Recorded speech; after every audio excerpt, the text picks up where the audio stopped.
टमाट्याचा भात. श्री स्वामी समर्थ. आज आपण चुलीवरचा मसाले भात बनवत आहे.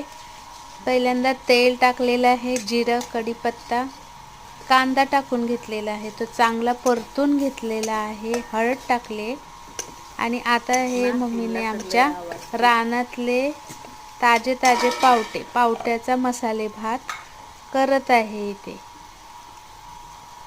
चांगले मसाले परतून घ्यायचे लसूण, आणि खोबरं त्याच्यामध्ये हे टाकलेलं आहे खलबत्त्यामध्ये बारीक आलं लसूण, चांगलं खलबत्त्यामध्ये बारीक केलेलं. याच्यामध्ये टाकलेलं आहे टमाटर. ही गावची पद्धत आहे. गावच्या पद्धतीने मम्मी तुम्हाला करून दाखवत आहे. साधी पद्धत आहे. हा मसाला चांगला परतून घ्यायचा, टमाटर बारीक होईपर्यंत, टमाटरला पाणी सुटेपर्यंत.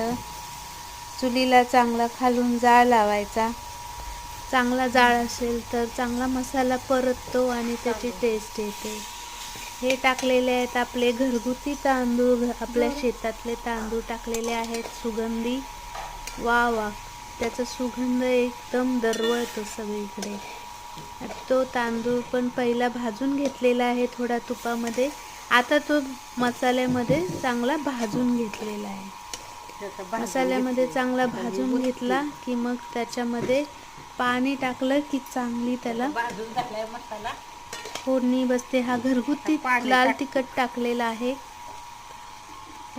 ही आपली गावची पद्धत आहे. त्याच्यामध्ये एकदम साध्या पद्धतीने बनवलेला आहे आपण भात, पण चव एक नंबर लागते आपले चुलीवरच्या मसाले भाताची. हे टाकलेलं आहे पाणी. बघा, मसाला चांगला भाजल्यामुळे चांगली फोडणी बसलेली आहे. चांगला मसाला भाजलेला आहे,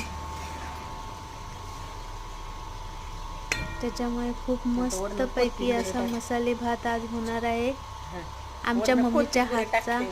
हे वरून टाकलेली आहे कोथिंबीर गार्निश करून. कलर एक नंबर आलेला आहे मसाले भाताला, पिवळा, लाल, हिरवा आणि सुगंध तर एक नंबर. आणि हे टाकलेलं आहे चवीनुसार मीठ. आणि अशा पद्धतीने गावी चुलीवरती मसाले भात बनवलेला आहे. एकदम निसर्गरम्य वातावरणामध्ये बनवलेला आहे. तर कसा वाटला तुम्हाला सांगा एकदा आम्हाला पण.